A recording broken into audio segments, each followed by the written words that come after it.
मेरे देखे अभी का समय में ज्यादातर ओशो सन्यासी भ्रमित ही है। और मैं ये प्रैक्टिकली देख के बोल रही हूँ। और ऐसा मैं नहीं बोल रही हूँ कि सभी सभी करके कुछ ट्रीटमेंट भी देना ठीक नहीं है। हम बोलेंगे मानव का 10 उंगली है, ऋतिक रोशन का 11 है और बहुत लोगों का एक ज्यादा है। तो ये हर चीज का एक्सेप्शन अपवाद रहता है। लेकिन ज्यादातर अभी का समय में जैसे कोई व्यक्ति ओशो हो, कृष्णमूर्ति हो, बुद्ध हो, महावीर हो, आदि शंकराचार्य हो, वो गहरा समझ को कुछ उपलब्ध होते हैं।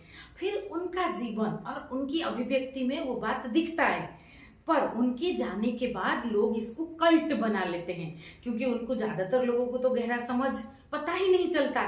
तो वो उसकी जो जैसे जैन वाले जूता पहनना है या नहीं पहनना है इसमें ज्यादा फंस गए। ये एक था एक कि जैसे बहुत बहुत चीजें हम करते हैं, जैसे आयुर्वेद में हम लाइफस्टाइल का इम्पोर्टेंस देते हैं, लेकिन आपका स्वास्थ्य, आपकी आनंद की धारा, ये महत्वपूर्ण है। इसके लिए लाइफस्टाइल है, वो भी सभी के लिए अलग अलग। किसी को जिम की जरूरत है, किसी को नहीं है, किसी को वॉकिंग की है, किसी को नहीं है। तो ये जो चीज कुछ हम इसको एक फिक्स पैमाने में थोड़ी बांध सकते हैं। वैसे तो महावीर ने कहा था कि मिट्टी से जुड़े रहो, तो अभिकोलता रोड में भी थोड़ी चलो। तो ये एक उदाहरण दी, जैसे ओशो का ये किताब में पढ़ रही थी, डांसिंग इन द ब्रीज। इसमें ओशो लिखते हैं, you can not bring truth to the level of human being, human beings have to be led to the level of truth.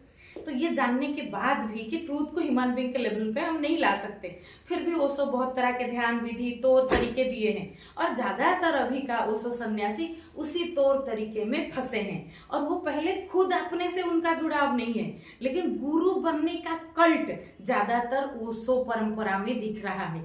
कोई भी सन्यास ओशो ने फ्री कर लिया कि सन्यास ईश्वर ने आपको मानव जन्म दिया है तो आप सन्यास ले सकते हो, बस माला चोला और इस चीज की जरूरत है, नाम बदलना और कुछ नहीं है। तो व्यक्ति तो वही रहा ना। और लेकिन व्यक्ति ये 3 चीज बदल लिया, माला डाल दिया, चोला पहन लिया, नाम बदल दिया, तो उसको लगता है ज्यादातर लोगों को हम अभी दूसरे को उपदेश देने का लायक बन गए। तो वो ये आप सोशल मीडिया में देखो, रियल में देखो, तो ये अभी का समय में ज्यादातर ओशो सन्यासी भ्रमित ही है। इसका पूरा कल्ट बन चुका है। तो इसको आप देखो कि कोई ओशो के नाम से आप कुछ और कुछ खरीद रहे हो।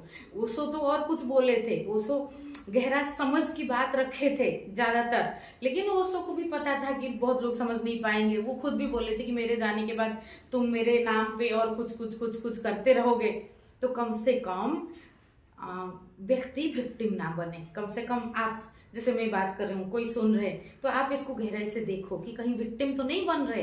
जैसे कोई कुछ कुछ कुछ कुछ परंपरा